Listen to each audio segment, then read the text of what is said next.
ซองตลาดสด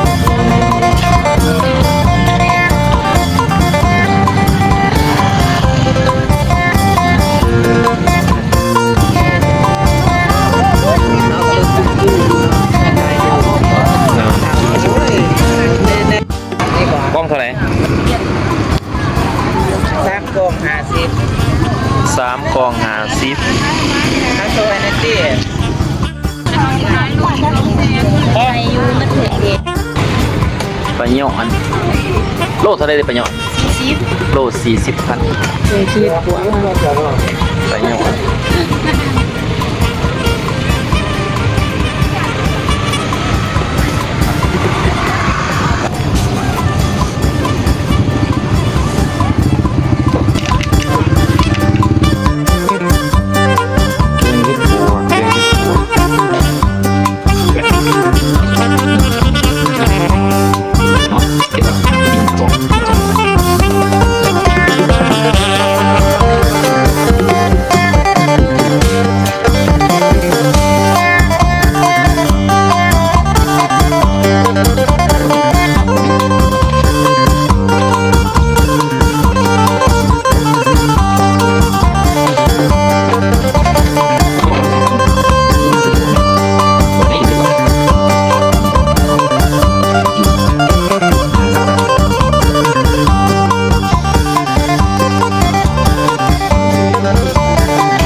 แกงใส่ปลาหยอดนำเนาะ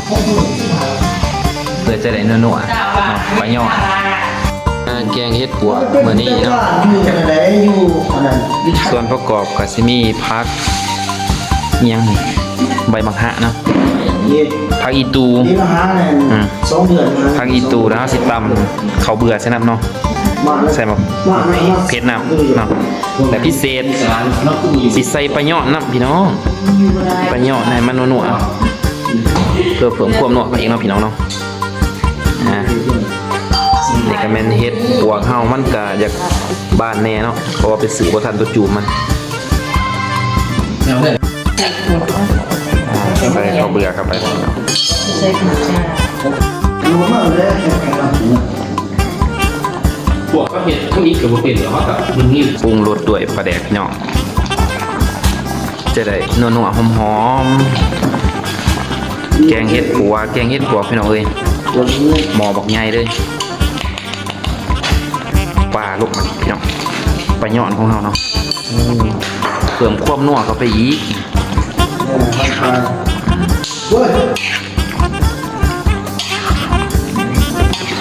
ใส่ปลาที่ขาดบ่ได้เลยกับแม่น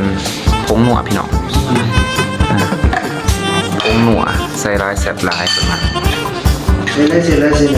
เบาเท้าพาวาด้วยนี่สดหอนๆไปเลยพี่น้องเลยพี่น้องเลยแกงเฮ็ดปวกใส่ปลาหยอดพี่น้องขนาดพี่น้องตามเลยสิใส่พักลูกเนาะพักมักฮะหรือมักฮะขี้นกแล้วก็พักอีตูแก้วหรือว่านี่โอ้ฉันมาเบื่อสายพร้อมเสิร์ฟเลยพี่น้องมันนี่แกงเฮ็ดปวกดีกูชนะหายมาเด้อกินน้ำกันตอนแรกอยู่ปากซองเลยปากซองเดนนาว